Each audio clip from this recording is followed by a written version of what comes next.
Hello everyone and welcome to another Maths tutorial video. Now I'll be discussing SPM Clone 2003 Form 5 Chapter 2 Linear Law Short Question. Alright, let me read the question now. X and Y are related by the equation y equals to px squared plus qx, where p and q are constants. A straight line is obtained by plotting y over x against x as shown in the diagram below. So this is the diagram, guys. So the question asks to calculate the value of p and of q. So this is the overall question. So I hope that you will attempt this question in the future.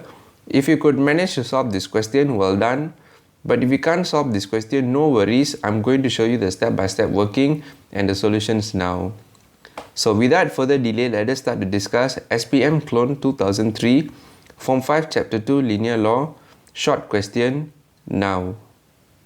Okay, before that, please like this video to show your support and subscribe to the channel for more upcoming mathematics tutorial videos in the future. Alright, let us start our discussion now.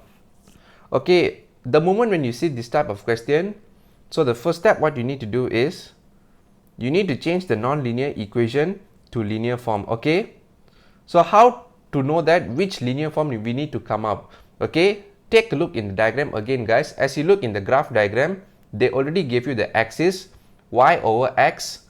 That one represent the y-axis and the x is for the x-axis. So you need to come up a linear form of y over x against x.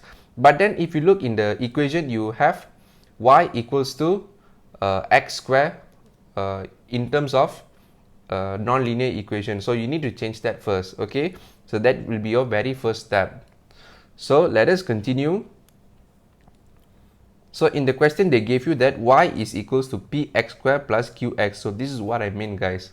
Okay, so you need to change this according to the linear form. So based on the diagram given in the question. Okay, so to fulfill that, what we need to do is, so we need to divide the whole equation by x.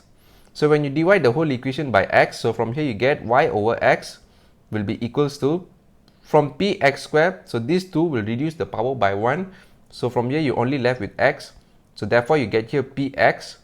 Okay, qx from here, the power of 1 will be reduced to x to the power of 0. So as you know that x to the power of 0 will be equals to 1.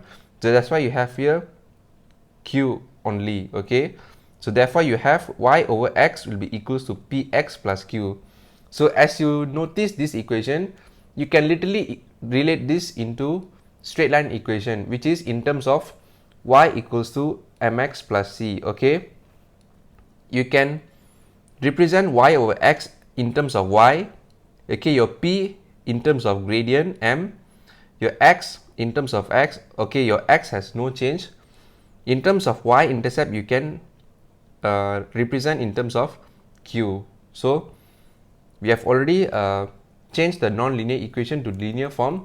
So once you do this, then only you can proceed to find the other relevant information, such as the gradient and the y-intercept. And then you later on you compare with this linear form that we find from the working. Okay, so let us continue. So once you've already changed the non-linear equation to linear form, the next step what you need to do is, you need to find the gradient and y-intercept. Okay, so you might ask me, can I find the gradient and y-intercept and then change the non-linear equation to linear form? Yes, you can, but then you won't get the idea. So that is why I recommend you to do this first and then you proceed with the second step over this. Okay, so let us find the gradient and y-intercept now. So the formula to find the gradient is y2 minus y1, and then you divide with x2 minus x1. Okay, you take any 2 points from the straight line and then you use this formula and then you can find the gradient easily. Okay, so let us continue. Okay, in this case, your gradient is equals to 6 minus 2. You divide with 2 minus 10. Okay, 6 minus 2 you should get is 4. 2 minus 10 you should get is negative 8. So 4 divided with negative 8, you will end up in getting a negative gradient, which is negative 1 over 2. So this is your gradient value. Okay, so that is the first step.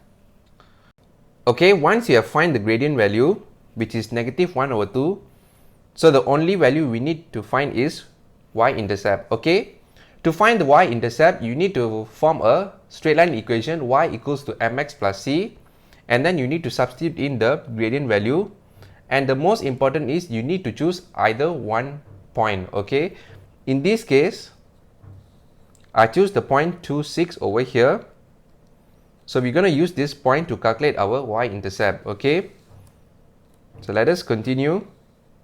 So this is the straight line equation, y equals to mx plus c. So in this case the gradient is negative 1 over 2, so negative 1 over 2 we're going to substitute inside here. Okay, and the 2, 6 we're going to substitute in respectively 2 in the x and 6 in the y. Okay, let us continue. So 6 is equals to negative 1 over 2 times with 2 plus with c. Negative 1 over 2 times with 2 you'll get is negative 1. So to find c, what you do, 6 you plus with 1, so this negative 1 you move it over to the left hand side. So from here you should get your y-intercept is equals to 7. Okay, we are almost to the final answer.